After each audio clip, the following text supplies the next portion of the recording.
In Teil 22 wollen wir uns ansehen, wie wir Grasshopper mit Sophistic verbinden können, ohne den SSD und ohne den Include-Befehl zu benutzen. Dazu gibt es die Projektkomponente. Wir sehen hier noch unser Skript, wo wir die DAT-Dateien selber erzeugt haben und dann über den Include-Befehl eingebaut haben. Das möchte ich jetzt hier trennen an allen Stellen. 1, 2 und hier unten die Disconnect und Disconnect. Bei der Vorgehensweise mit SSD, ich hole es nochmal hinzu, war es ja so, dass wir hier die Materialien im SSD definiert haben und auch die Systeminformation, sprich was für eine Norm wir haben wollen, haben wir im SSD definiert. Nun, wir wollen jetzt ohne SSD arbeiten, also müssen wir diese Informationen im Grasshopper zur Verfügung stellen.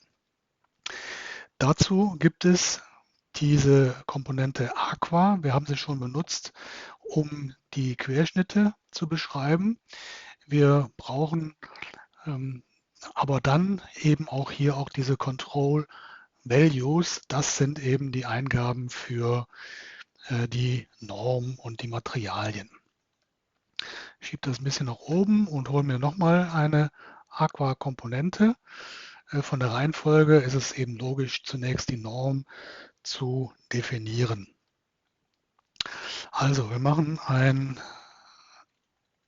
Panel und müssen nun hier die Informationen reinschreiben, die wir für die Norm benötigen. Dazu hole ich mal das Aqua-Handbuch. Im Aqua-Handbuch finden wir die Informationen, was wir schreiben müssen zur Norm. Es beginnt also damit, dass wir den Design-Code auswählen müssen. In der Regel Eurocode. Wir können dann beispielsweise für Deutschland noch DIN schreiben, also für den nationalen Anhang. Und wie beschreibt man jetzt den Eurocode? Dafür scrolle ich mal runter und hier tauchen verschiedene Auswahlmöglichkeiten auf. Wir werden hier den Eurocode 199X Bridge benutzen, weil wir ja eine Brücke konstruiert haben. Wenn ich mal runter scrolle, sehen Sie, kommen ja eben noch eine Vielzahl weiterer Normen, die man auswählen könnte. Also den Wert brauchen wir. Wenn ich nochmal hochscrolle, wie geht es dann weiter? Das nächste, was man einstellen kann, ist der Country Code. Das sind Boxed Values. Ich gehe auch nochmal hier auf das Projekt zurück, damit Sie sehen, was damit gemeint war. Hier sind die Boxed Values eingestellt, die wir jetzt eben auswählen können. Und gerade für einige spezielle Länder, Israel, Hongkong, gibt es, was die Belastung angeht und einige Einstellungen dieser Werte hier Besonderheiten. Und das können wir eben über den Country Code auswählen. Machen wir gleich. Country Code, das ist übrigens einfach die Vorwahl des Landes, also 49 für Deutschland oder beispielsweise 852 für Hongkong oder 972 für Israel und so weiter. Dann gibt es hier Category of Class, das wäre also, wenn ich nochmal runterscrolle, hier bei unserem Bridge Code B für Straßenbrücken. Und dann gibt es hier noch die Unit. Unit ja, können wir auch noch auswählen. Und das finden wir hier 3.2. Hier sehen wir die Unit-Nummern, standardmäßig Meter Kilonewton. Ich will hier mal Unit 5 auswählen, also Querschnitte in Millimetern, System in Metern. Okay, das sind unsere Eingaben, die wir benötigen, die müssen wir jetzt hier reinschreiben. Also, ich mache das hier mal. Ja, ich fange einfach an. Also ich schreibe Norm. Dann hatten wir ja, vielleicht blende ich es nochmal ein, gesagt, es geht los. Also Norm, ein Freizeichen, Anführungszeichen. Ich wollte die DIN für deutschen Anhang nehmen, ein Freizeichen. Jetzt kommt der Code, hier ist er.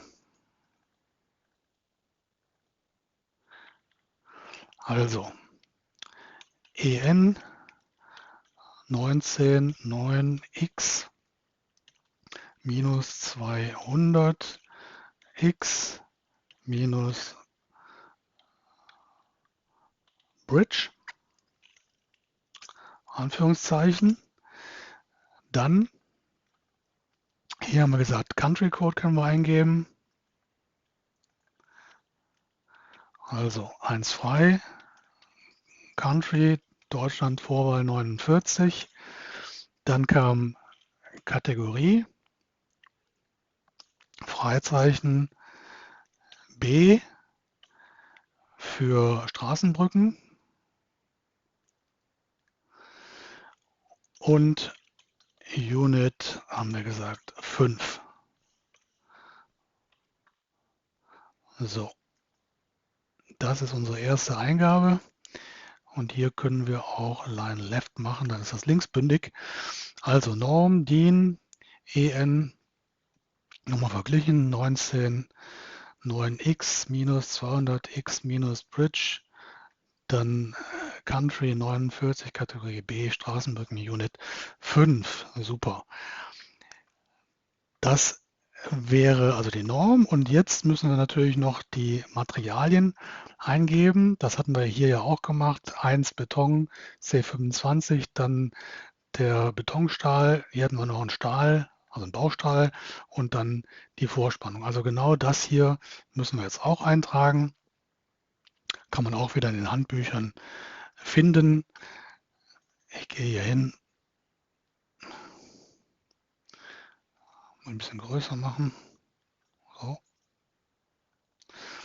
Also nächste Eingabezeile. Das erste ist also Beton, das ist Concrete, Material Nummer 1 und es soll C25 sein. Dann Stahl, Material Nummer 2, Betonstahl oder Bewährungsstahl und 500B hätte ich gerne. Wir hatten vorhin in dem SSD auch einen Baustahl. Ich mache das jetzt hier nur, weil es dort auch so war. Wir brauchen den hier nicht. Ein S235 und dann die Vorspannung Nummer 4. Y ist das Zeichen für die Vorspannung. 1570 CA hatte ich dort ausgewählt. Sehr gut. Also, das sind unsere Eingangswerte und die kommen hier in Control Value hinein. Nun müssen wir alles noch zusammenfügen und dazu brauchen wir die Komponente Merge, haben wir auch schon mal benutzt, hier.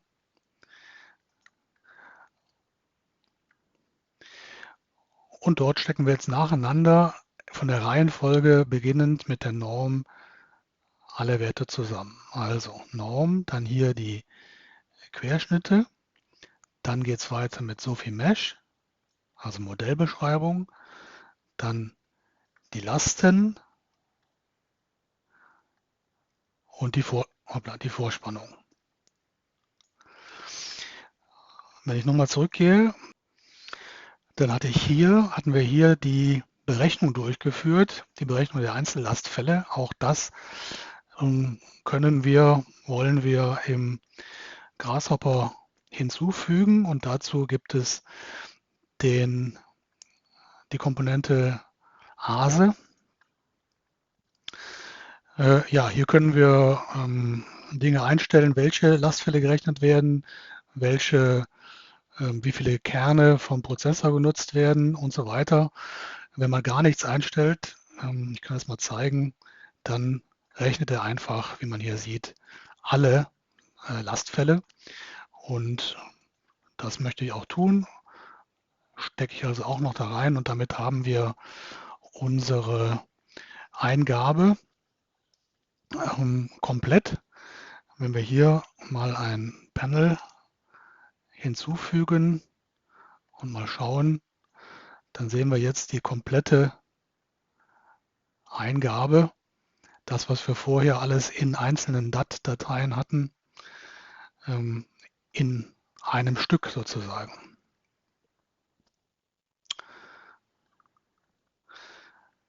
Gut, aber wie kommt es jetzt dazu, dass es überhaupt rechnet? Dazu kommt jetzt diese Projektkomponente zum Einsatz, Sophistic Project.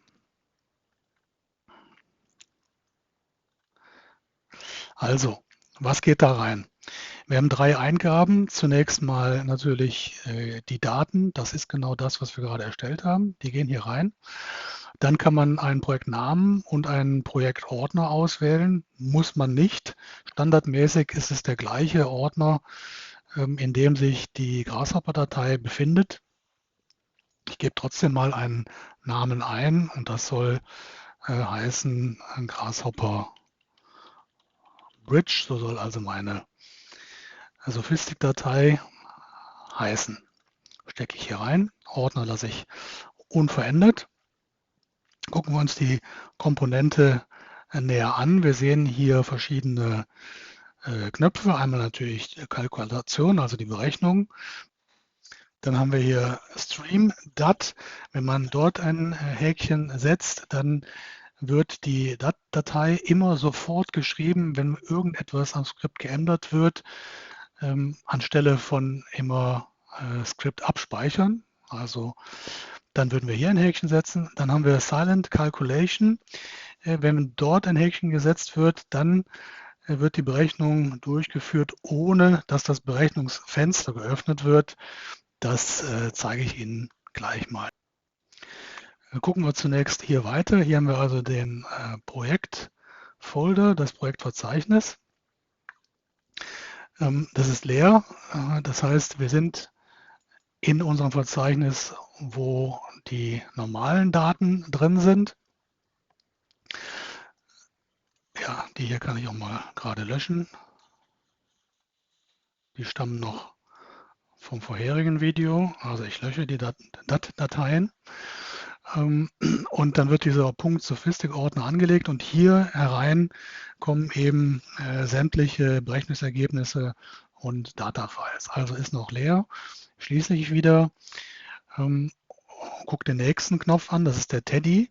Und wenn ich den starte, dann öffnet sich hier das Programm Teddy und wir sehen 1:1 genau das gleiche hier, was wir auch hier in unserem Panel gesehen haben. Also der Cut-Imp-Code. Dann,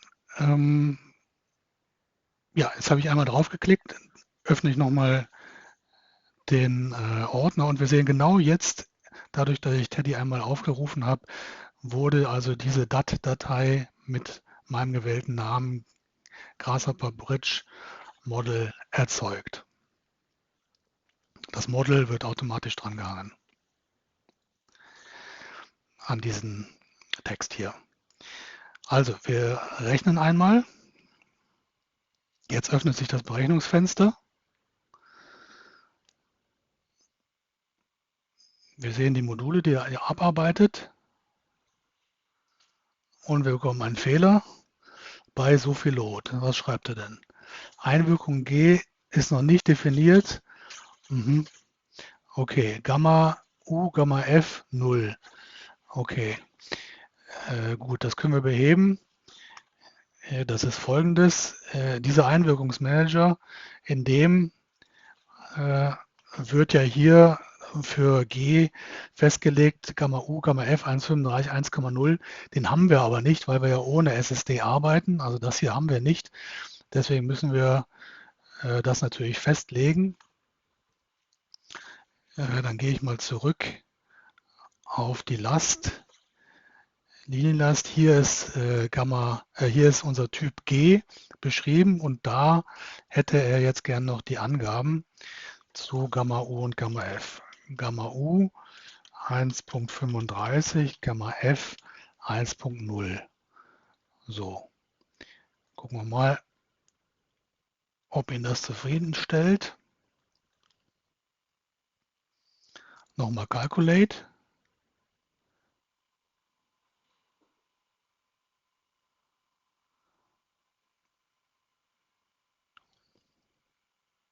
Jetzt kommt gleich so viel Load. Jetzt, genau, jetzt ist er durchgelaufen. Sehr schön. Das Fenster ist offen und ich gehe wieder zurück und sage jetzt nochmal Calculate.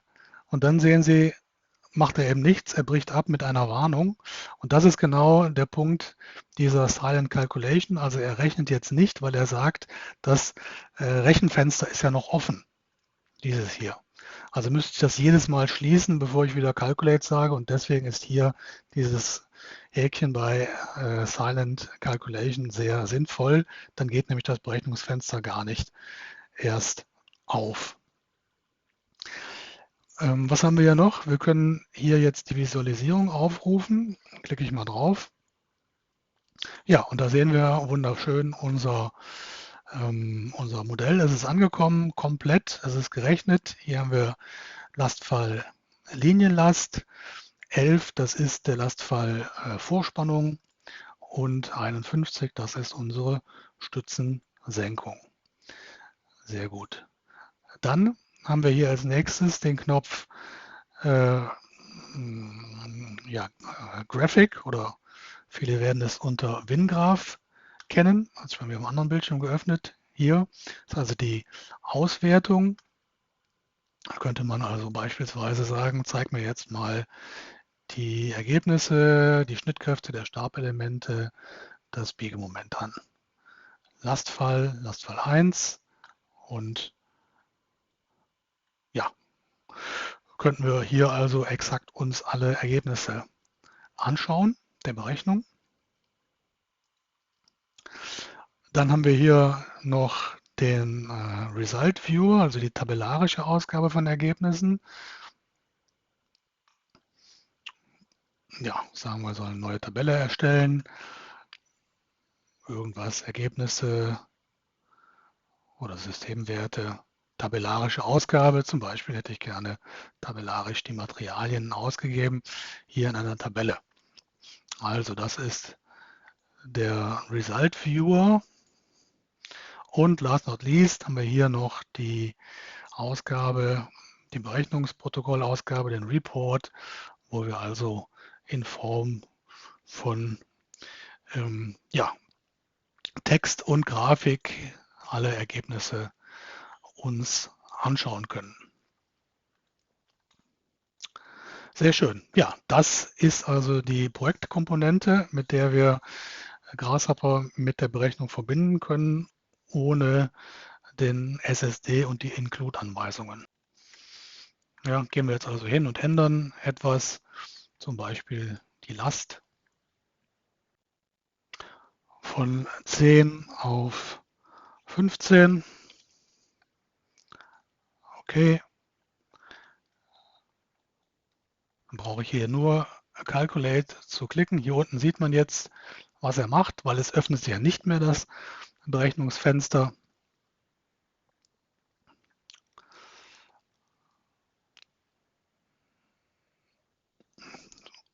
So, und wenn er damit fertig ist, jetzt können wir also sofort wieder uns Ergebnisse anschauen, beispielsweise, wo wir eben drin waren, hier Ergebnisse, Stabelemente, Schnittkräfte, Biegemoment MY und wir sehen andere Ergebnisse, hat sich also entsprechend aktualisiert.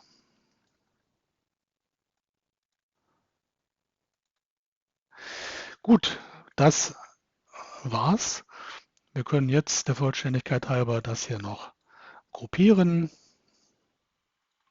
und sind damit fertig mit dieser Videoserie. Vielen Dank, dass Sie dabei geblieben sind und viel Spaß beim Nachmachen.